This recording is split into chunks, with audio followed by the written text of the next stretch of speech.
കോൺഗ്രസ് ആസൂത്രിതമായി നടത്തിയ കൊലപാതകമാണ് ധീര രാജേന്ദ്രൻ വധക്കേസെന്ന CPIM ഇടുക്കി ജില്ലാ സെക്രട്ടറി CV വർഗീസ്. കൊലയാളിക്കുള്ള പാരിതോഷികമാണ് ജില്ലാ കമ്മിറ്റിയിൽ ഭാരവാഹിത്വം നൽകിയത്. ആയുധ പരിശീലനം ലഭിച്ച കോൺഗ്രസിന്റെ ജില്ലയിലെ ഏറ്റവും വലിയ ഗുണ്ടാ തലവനാണ് പ്രതിസ്ഥാനത്തുള്ള നിഖിൽ പൈലി. അഹങ്കാരത്തിന്റെയും തെമ്മാടിത്തത്തിന്റെയും ആൾരൂപമാണ് നിഖിൽ പൈലി.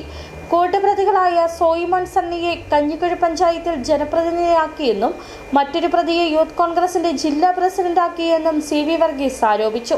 ഈ വിഷയത്തെ നിയമപരമായി തന്നെ നേരിടുമെന്നും ശക്തമായ പ്രതിഷേധ പരിപാടികൾക്ക് തുടക്കമാകുകയാണെന്നും നിഖിൽ പൈലിക്ക് പോലീസ് സംരക്ഷണം ഒരുക്കുന്നതിനാണ് ജില്ലാ കമ്മിറ്റിയിൽ ഭാരവാഹിത്വം നൽകിയതെന്നും വർഗീസ് ആരോപിച്ചു. നിഖിൽ പൈലിയെ കൊല ചെയ്യുവാൻ പറഞ്ഞയച്ചത് DCC പ്രസിഡന്റ് CP മാത്യുവാണെന്നും അദ്ദേഹം തന്നെ ഇക്കാര്യം തുറന്നു പറഞ്ഞിട്ടുണ്ടെന്നും CV വർഗീസ് പറഞ്ഞു. കോൺഗ്രസ് ആസൂത്രിതമായി നടത്തിയ ഒരു കൊലപാതകത്തിൽ കൊലപാതകൾക്ക് പാരിതോഷികം നൽകുക എന്നുള്ളതിൻ്റെ ഉത്തമ ഉദാഹരണമാണ് ഇപ്പോൾ നിഖിൽ പൈലിയെ DCC മെമ്പറായി തിരഞ്ഞെടുത്തത്.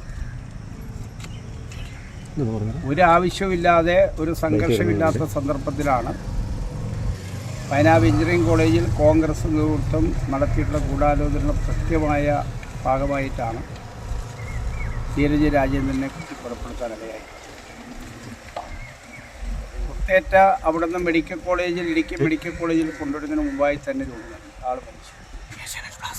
നല്ലപോലെ പരിശീലനം ശ്രദ്ധിച്ച ആയുധം കൈകാര്യം ചെയ്യാൻ അറിയാവുന്ന ഇടുക്കി ജില്ലയിലെ ഏറ്റവും വലിയ കോൺഗ്രസിൻ്റെ ഗുണ്ട തലവനെന്നറിയപ്പെടുന്ന ആളാണ് നിഖിൽ പൈലി.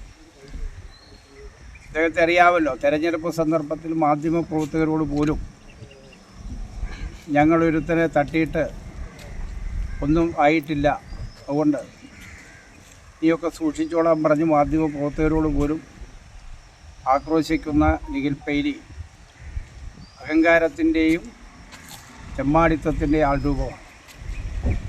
കോൺഗ്രസ് നേതൃത്വം ഗൗരവമായി ആലോചിക്കേണ്ട ഒരു കാര്യമാണ്. കഴിഞ്ഞ 10 വർഷക്കാലം ഇവിടെ ഈ ജില്ലയെ സംബന്ധിച്ച് ഇടതുപക്ഷ ജനാധിപത്യത്തിനുള്ളിൽ ഭരിക്കുമ്പോൾ ഒരു സംഘർഷത്തിൻ്റെയും അന്തരീക്ഷമില്ലാതെ നിഖിൽ പൈലിയെ മാത്രമല്ല, സോയിമോനെ കോൺഗ്രസ് ചെയ്തത് കഞ്ഞിക്കുഴി പഞ്ചായത്തിൽ UDFന് ജയിക്കാൻ കഴിയുന്ന ഏറ്റവും സുരക്ഷിതമായ സീറ്റിൽ നിർത്തി UDF ഭരിക്കുന്ന പഞ്ചായത്തിൽ അതിനനുസൃതമായ ഒരു വാർഡുണ്ടാക്കി ആ വാർഡിൽ നിർത്തി സോയിമോനെ പഞ്ചായത്ത് മെമ്പറാക്കി. മറ്റൊരു കൊലയാളിയായിട്ടുള്ള യൂത്ത് കോൺഗ്രസ് നേതാവിനെ യൂത്ത് കോൺഗ്രസിൻ്റെ ജില്ലാ പ്രസിഡന്റാക്കി. ഇപ്പോൾ ഏറ്റവും ഉയർന്ന തലത്തിൽ അധികാരം തങ്ങൾ എങ്ങനെ കൈകാര്യം ചെയ്യാൻ വേണ്ടി പോകുന്നു എന്ന ഉദാഹരണമാണ് ഇപ്പോൾ ഈ നിലപാട് സ്വീകരിച്ചത്. തീർച്ചയായും കേരളീയ സമൂഹവും വിശേഷിച്ചാൽ ഇടുക്കി ജില്ലയിലെ ജനങ്ങളും ഇത്തരം നിലപാടുകൾ UDF സ്വീകരിക്കുന്നു, കോൺഗ്രസ് സ്വീകരിക്കുന്നത് ശരിയാണെന്ന് കോൺഗ്രസ് നേതൃത്വത്തിൽ തന്നെ ഒരു വിഭാഗമെങ്കിലും ചിന്തിക്കണമെന്നാണ് ഞങ്ങൾ പറയുന്നത്. ഞങ്ങൾ ഈ വിഷയത്തെ നിയമപരമായി നേരിടാൻ തീരുമാനിച്ചിട്ടുണ്ട്. 2012 കേസ് വളരെ ബോധപൂർവമായി കോൺഗ്രസ് നീട്ടിക്കൊണ്ടുപോയി. പ്രതികളുടെ സ്ഥാനത്ത് നിന്നും ആളുകൾ ഒഴിവാക്കണമെന്ന് പറഞ്ഞ് കേരള ഹൈക്കോടതി കേസ് കൊടുത്തു. സുപ്രീം കോടതി വരെ പോയി.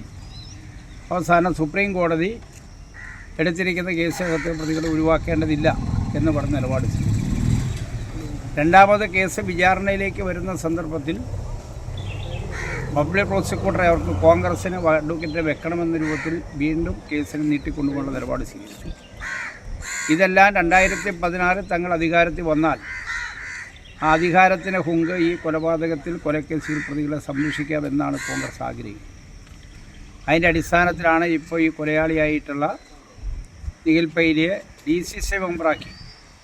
കോൺഗ്രസിൻ്റെ പുനഃസംഘടനയുടെ ഏതെങ്കിലും കാരണത്തിലാണെന്ന് ഞാൻ മനസ്സിലാക്കുന്നില്ല. തീർച്ചയായും ഒരു പ്രത്യേക പദവി കൊടുത്തു, അതാണ് പ്രത്യേകത. DCC സംഘടിപ്പിക്കപ്പെടുന്നൊരു പുതിയ കമ്മിറ്റി രൂപപ്പെടുത്തുക ആളെ ഉദ്ദേശമില്ല. ഇയാൾക്ക് പ്രത്യേകമായി പദവി കൊടുത്ത് താമസപത്രം കൊടുത്ത് DCC മെമ്പറായിരിക്കുക.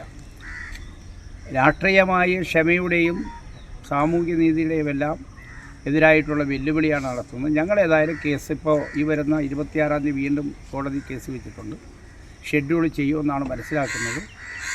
നിയമത്തിൻ്റെ എല്ലാ പഴുതുകളും അടച്ച് എല്ലാ പരിരക്ഷയും നോക്കി നിഖിൽ പൈലിക്ക് കാരാഗ്രഹം വാങ്ങിക്കൊടുക്കുമെന്ന കാര്യത്തിൽ യാതൊരു തർക്കമില്ല.